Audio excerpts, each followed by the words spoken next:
Welcome back বন্ধুরা, সবাইকে স্বাগতম জানাচ্ছি আজকের এই লাইভ ট্রেনিংয়ে। আমি আপনাদের সাথে শেয়ার করব হচ্ছে যে কীভাবে আপনি অ্যাফিলিয়েট মার্কেটিং শুরু করবেন একদম নতুন হিসেবে। কিন্তু তার আগে যারাই এই লাইভ স্ট্রিমটি দেখছেন হচ্ছে ইউটিউবের মধ্যে, প্লিজ চ্যানেলটিকে সাবস্ক্রাইব করুন, পাশে থাকার বেল বটনটিতে ক্লিক করুন। আর আপনি যদি অলরেডি এই চ্যানেলটি সাবস্ক্রাইব করে থাকেন তাহলে অবশ্যই আপনার যদি কোনো প্রশ্ন থেকে থাকে তাহলে কমেন্ট করে জানান। সো আমরা অনেকেই আছি যারা ধরুন অ্যাফিলিয়েট মার্কেটিং শুরু করতে যাচ্ছি কিন্তু সঠিক তথ্যটা পাচ্ছি না। আজকের এই লাইভ ট্রেনিংয়ে আমি আপনাদের সাথে মূলত সঠিক তথ্যটাই শেয়ার করব না, অ্যাকচুয়ালি দেখিয়ে দিব যে আসলে কীভাবে নতুনরা ধরুন শুরু করতে পারে। কেননা ধরুন আমি নিজেও একজন নতুন।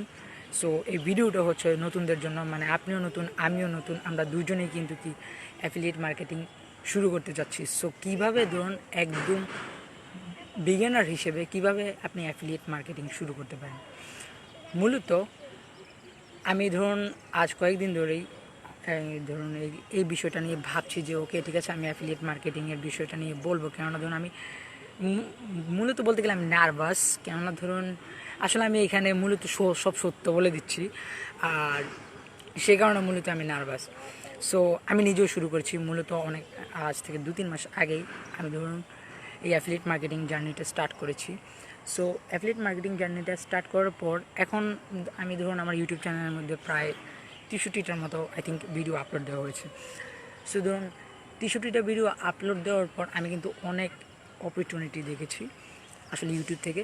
সো কিন্তু আমার একটা ভুলটা হলো যে মূলত আসলে আমি দেখেছি যে ইউটিউবের মধ্যে যখনই ধরুন আমি কোনো কন্টেন্ট বানাই, ভিডিও কন্টেন্ট, মূলত ধরুন কীভাবে অনলাইন থেকে টাকা ইনকাম করতে হবে, কীভাবে অ্যাফিলিয়েট মার্কেটিং করতে হবে, আমি যে জিনিসটা লক্ষ্য করেছি সেটা হলো তো মূলত যে আমি একজন নতুন, আসলে আমি ইনকাম করিনি, তাহলে আমার কীভাবে যোগ্যতা হলো তাদেরকে বলার জন্য যে এভাবে অনলাইন থেকে টাকা ইনকাম করতে এভাবে করতে। হ্যাঁ, আমি কিছুটা নলেজ জানি, আমি কিছুটা কিছু হলেও জানি, সেই কারণে হয়তো বলেছি। কিন্তু আমি দেখছি যে না, এই জিনিসটা সবচেয়ে ভুল। কেননা ধরুন আমি আমার মেন্টরের থেকে শুনেছি ডকুমেন্ট ভার্সেস ক্রিয়েট। মানে যখন আপনি ক্রিয়েট করবেন, মানে ক্রিয়েট মূলত হচ্ছে দেখানো, দেখো আমি ইনকাম করেছি, আসলে আপনি কোনো ইনকামই করেন, মানে মূলত আপনি ফেক জিনিসটা দেখানোর চেষ্টা করছেন। সো এটা হলো মূলত ক্রিয়েট। আর ডকুমেন্ট মূলত হচ্ছে যে আপনি আসলে শুরু থেকে ধরুন একদম নতুন হিসেবে যে কাজগুলো করছেন ওইগুলো মূলত ডকুমেন্ট করছেন। আর সবচেয়ে ইন্টারেস্টিং বিষয়টা হচ্ছে যে যখন ধরুন আপনি ডকুমেন্ট করবেন, আপনি কিন্তু যখন 10 বছর পার হবে আপনি কিন্তু একটা ভিডিও তাদেরকে দেখাতে পারবেন এই যে আপনি কি ছিলেন আর এখন কি। সো যখন আমি আমার মেন্টরের কাছে এই জিনিসটা শুনলাম, আমি বললাম ঠিক আছে, মানে আমাকেও তাহলে ধরুন ক্রিয়েট না করে ডকুমেন্ট করতে হবে। কেননা ধরুন আমি চাচ্ছি, যেহেতু আমি এই জার্নিটা স্টার্ট করতে অ্যাফিলিয়েট মার্কেটিং করে নাও, আমি চাচ্ছি যে এটা আমিও ডকুমেন্ট করতে। কেননা ধরুন আমি যেই 63টার মতো ভিডিও আপলোড দিয়েছি, মূলত এই 63টা ভিডিওর মধ্যে আসলে আমি ফেক দেখানোর চেষ্টা করেছি। কী ফেক দেখানোর চেষ্টা করেছি? মূলত ধরুন আসলে আমি রেজাল্টটা জেনারেট করতে পারিনি, কিন্তু আমি বলেছি দেখো আমি রেজাল্ট জেনারেট করে বলেছি, যেটা প্রত্যেকটা বিগিনারই করে। কিন্তু এই ভুলটা করা যাবে না, আপনাকে আউটসাইড ভাবতে হবে, মানে ধরুন নতুন কিছু ভাবতে হবে। সো আমিও এই জিনিসটা এখন নতুন করছি মূলত এই কারণেই। আমি যে জিনিসগুলো এখন শিখেছি সেই জিনিসগুলোই আপনাদের সাথে বলে সেটা আমি কি রেজাল্ট পেলাম। সো মূলত অ্যাফিলিয়েট মার্কেটিংটা শুরু কি, অ্যাফিলিয়েট মার্কেটিং হচ্ছে যে আপনাকে আপনার প্রোডাক্ট বানাতে হবে না, আপনি অন্য কারোর একটা প্রোডাক্ট প্রমোট করবেন, আর যখনই ওই প্রোডাক্টটা সেল হবে তার থেকে একটা পার্সেন্টেজ পরিমাণ কমিশন পাবেন। এটাই মূলত হচ্ছে যে অ্যাফিলিয়েট মার্কেটিং। নাও অ্যাফিলিয়েটের যে বড় মার্কেট প্লেসগুলো আছে, যেমন clickbank.com, jvc.com, তারপর warriorplus.com, এগুলো কিন্তু আছে। আর আপনি যদি এগুলোকে নাও চেনেন, আমি আপনাকে এমন এক্সাম্পল দেবো যেগুলোর নাম শুনলে আপনি চিনতে পারবেন। যেমন হচ্ছে amazon.com, daraz.com। অ্যামাজন, দারাজ এগুলো কিন্তু অ্যাফিলিয়েট প্রোগ্রাম অ্যালাউ করে, হয়তো বা পার্সেন্টেজটা কম, কিন্তু ধরুন অ্যালাউ করে। আর ধরুন আপনি চাচ্ছেন যে 50 থেকে 70-এর মধ্যে এরকম টাইপের যদি প্রোডাক্ট চান, তাহলে মানে 50-70%-এর মধ্যে যদি এরকম টাইপের যদি প্রোডাক্ট চান, তাহলে হচ্ছে ধরুন ক্লিকব্যাঙ্ক, জেভিজু, ওয়ারিয়র প্লাস, ওই প্ল্যাটফর্মগুলো হচ্ছে বেস্ট। নাও ধরুন আমি যেহেতু এই কয়েকদিন ধরে করছি অ্যাফিলিয়েট মার্কেটিং, আমি যে জিনিসটা মূলত দেখেছি সেটা হচ্ছে ধরুন মূলত 3 মাসের মধ্যেই ধরুন আমি 1.5 মাস করে একটা প্রোডাক্ট প্রমোট করেছি, আরও 1.5 মাসে একটা প্রোডাক্ট প্রমোট করেছি। সো ওই দুইটা থেকে আমি যে জিনিসটা শিখেছি ওইটাই মূলত শেয়ার করব। আর এই কারণে মূলত হচ্ছে যে আজকের এই লাইভ ট্রেনিংটা, আপনি যদি একদমই নতুন হয়ে থাকেন, আসলে এই ভিডিওটা আপনি যদি শুরু থেকে শেষ পর্যন্ত দেখেন, আপনি বুঝতে পারবেন যে আসলে আপনি একজন নতুন হিসেবে কিভাবে অ্যাফিলিয়েট মার্কেটিং শুরু করতে পারেন এবং ইনকাম জেনারেট করতে পারেন।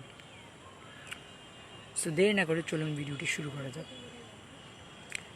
সো ধরুন আপনাকে যে জিনিসটা প্রথমেই করতে হবে অ্যাফিলিয়েট মার্কেটিং শুরু করতে গেলে, আমি নিজেও করেছি 3 মাস আগের কথা, আমি নিজেও শুরু করেছি। সেটা হচ্ছে ধরুন আপনাকে একটা মার্কেট আইডেন্টিফাই করতে হবে। যে মার্কেটের থেকে ধরুন আপনি প্রোডাক্টটা নেবেন, যেই মার্কেটে ধরুন তাদের কোনো একটা পেইন থাকবে বা তাদের একটা প্রবলেম থাকবে। যদি তাদের প্রবলেম না থাকে, তারা কিন্তু কখনোই আপনার থেকে কোনো প্রোডাক্ট কিনবে না। যেমন ধরুন আমি সবচেয়ে বড় যে 3টা মার্কেট বলি, সেটা হচ্ছে যে হেলথ, ওয়েলথ, রিলেশনশিপ। এই 3টা হচ্ছে সবচাইতে বড় মার্কেট। সো ধরুন আপনি এই 3টা থেকে যে কোনো একটা নেন। ফর এক্সাম্পল ধরুন হেলথ। এখন আমি যদি আপনাকে, আপনি যেহেতু হেলথে নিয়েছেন, আমি যদি এখন আপনাকে জিজ্ঞেস করি যে আচ্ছা ঠিক আছে, তুমি তো এখন হেলথের মার্কেটের কাছে প্রোডাক্ট বেচতে চাও, ওকে, তোমার কাস্টমার কে কে? তুমি বলবে কি, হেলথের যারা যারা আছে তারাই তো আমার কাস্টমার। এটা সবচাইতে বড় ভুল। জিনিসটা খুব বড় হয়ে যায়, যেটা আপনার কন্ট্রোলে থাকে না। সেই কারণে মূলত ভুলটা হয়। ধরুন এই যে বললাম না, 15 মাস, 12 মাস, 1 বছর, এই সময়টা খায় কেন, নেয় কেন? মূলত এই কিছু কিছু ছোট ছোট ভুলের কারণে কিন্তু মূলত কি আপনি অ্যাফিলিয়েট মার্কেটিং করে ইনকামটা জেনারেট করতে পারেন না। সো অবশ্যই জিনিসটাকে ধরুন আপনি তো ম্যাক্রো, আমি যেহেতু বললাম ম্যাক্রো যে হেলথ, এই ম্যাক্রো না করে আপনি কী করবেন, মাইক্রো করুন। মানে জিনিসটা অনেক বড়, তো এবার এটাকে ছোট করুন। সো ধরুন হেলথের ভিতরে যদি আমরা ভিতরে যাই, ওজন কমানো, ওজন বাড়ানো, ডায়াবেটিস, তারপর হচ্ছে কি ধরুন ক্যান্সার, এরকম কিন্তু আমরা ছোট ছোট মার্কেট পেয়ে যাব না। দেখুন এই যে মার্কেটের কিন্তু তাদের একটা প্রবলেম আছে, যে প্রবলেমটার কারণে মূলত আপনি তাদের কাছে প্রোডাক্টটা বেচবেন সলিউশন হিসেবে। মনে রাখবেন, আপনি আপনার লাইফের মধ্যে যাই কিনছেন, কোনো না কোনো একটা সমস্যার সমাধান করার কারণে কিনছেন, নাহলে কিন্তু আপনি কখনোই কিনতেন না। ভেবে দেখুন।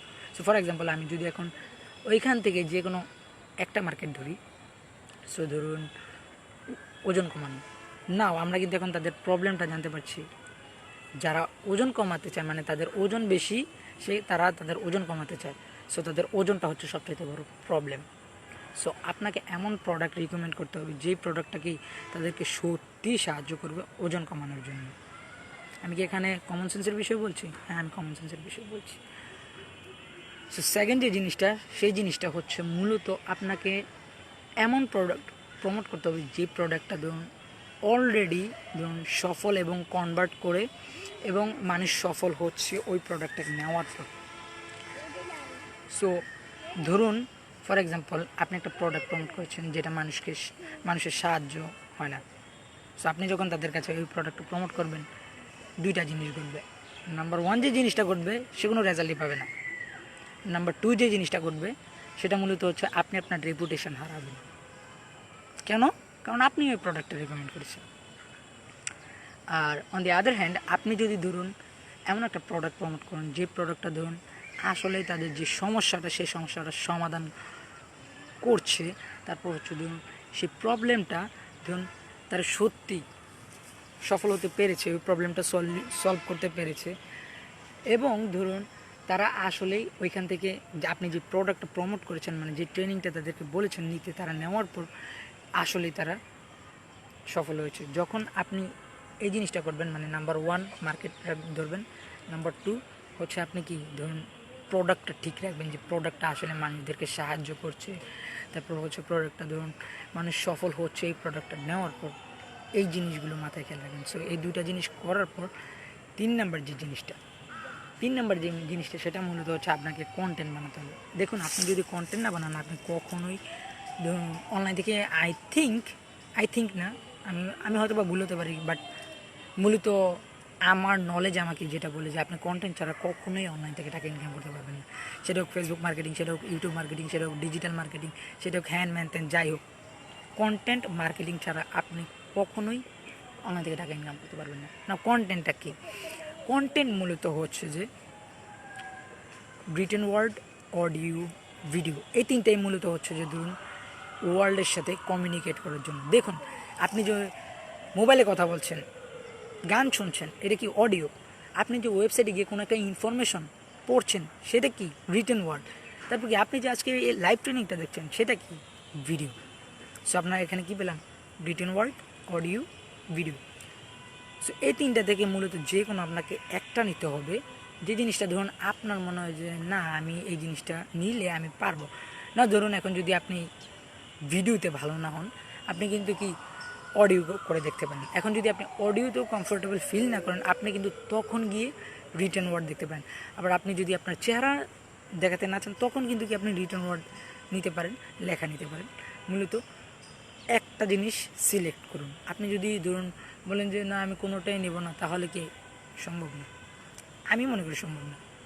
আর আপনি যদি ধরুন কোনো বাহানা না দিয়ে তিনটা থেকে যে কোনো একটা ধরেন এবং প্রত্যেক দিন অন্ততপক্ষে একটা কন্টেন্ট পাবলিশ করেন যেটা মানুষের সাহায্য হবে, যখনই মূলত আপনি, আমি যে এখানে বললাম সাহায্য হবে, এরকম টাইপের কন্টেন্ট বানান যেখানে মূলত আপনি আপনার কোনো প্রোডাক্টের পিচ করবেন না। মানে মূলত নিচে প্রোডাক্টের লিঙ্ক দেওয়া আছে, কিনো আমার প্রোডাক্টটা, কিনো আমার সার্ভিসটা, কিনো আমার অমুক, কিনো আমার হ্যান্ড, কিনো ত্যান কিনো, এই জিনিসটা করা যাবে না।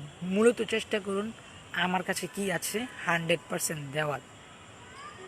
সো যখনই আপনি তাদেরকে তাদের যে ইনফরমেশনটা দরকার ওইটা আপনি 100% দিবেন, কোনো কিছু ধরুন বাধা না রেখে নিজের ভিতরে যে ও পরে আমি এগুলা আমার ট্রেনিং বা আমার কোর্সের জন্য রেখে দেবো। যদি আপনি এরকম করেন, আমি মনে করি সম্ভব না। কিন্তু আপনি যদি 100% তাদেরকে যে জিনিসটা দরকার ওই জিনিসটা আপনি তাদেরকে দেন, তখন কিন্তু কি ধরুন তারা আপনার কন্টেন্ট দেখবে, কন্টেন্ট দেখার পর যখন সত্যি তাদের সাহায্য হবে, তারা কিন্তু আপনাকে ফলো করবে। সো যখন আপনাকে ফলো করবে তখন কিন্তু আপনি কি আসলে ধরুন লং টার্ম গ্রো করবেন শর্ট টার্মের জায়গায়। যেমন ধরুন আজকে আপনি বলছেন যে আমার প্রোডাক্টটা কিনে, আমার প্রোডাক্টটা কিনো, 10 জন কিনলো, আপনি কি মনে করেন পরের দিন থেকে 10 জন কিনবে? কখনো কিনবে না। কিন্তু অন দি আদার হ্যান্ড আপনি যদি অন্য কাউকে সাহায্য করেন, দেখবেন যে তারা আপনাকে বলছে যে ভাই আপনার প্রোডাক্ট কবে লঞ্চ হবে, আপনার ট্রেনিং কবে লঞ্চ হবে। আমি এখানে কি বলতে পারছি বুঝছেন? সো অবশ্যই অবশ্যই অবশ্যই এমন কন্টেন্ট বানান যে কন্টেন্ট মানুষের সাহায্য হবে। যদি আপনি না বানাতে পারেন, ভাই আপনি অ্যাফিলিয়েট মার্কেটিং বলেন, ফেসবুক মার্কেটিং বলেন, ইউটিউব মার্কেটিং বলেন, যেটাই বলেন সফল হবেন না, আমি মনে করি না। যদি আপনার কোনো প্রশ্ন থেকে থাকে এই লাইভ ট্রেনিংটিতে জানান, আমি আছি আপনাকে সাহায্য করার জন্য। আর আপনি এই লাইভ স্ট্রিমটি যদি দেখে থাকেন ইউটিউবের মধ্যে তাহলে প্লিজ চ্যানেলটিকে সাবস্ক্রাইব করুন, পাশে থাকার বেল বাটনটিতে ক্লিক করুন। আর আপনি যদি এই লাইভ স্ট্রিমটি দেখে থাকেন ফেসবুকের মধ্যে, প্লিজ প্লিজ প্লিজ লাইভ স্ট্রিমটিতে একটি লাইক করুন। আপনার কোনো ফ্রেন্ডের যদি এই ইনফরমেশনটি সাহায্য হয়ে থাকে তাহলে তাকে শেয়ার করুন। অন্ততপক্ষে সে তো বুঝবে যে না আসলে আপনি তাকে সাহায্য করতে চাচ্ছেন, আপনি তাকে নিয়ে ভাবছেন। তো দেখা হচ্ছে পরবর্তী লাইভ স্ট্রিমে। সে পর্যন্ত সবাই ভালো থাকুন, সুস্থ থাকুন। আল্লাহ হাফিজ।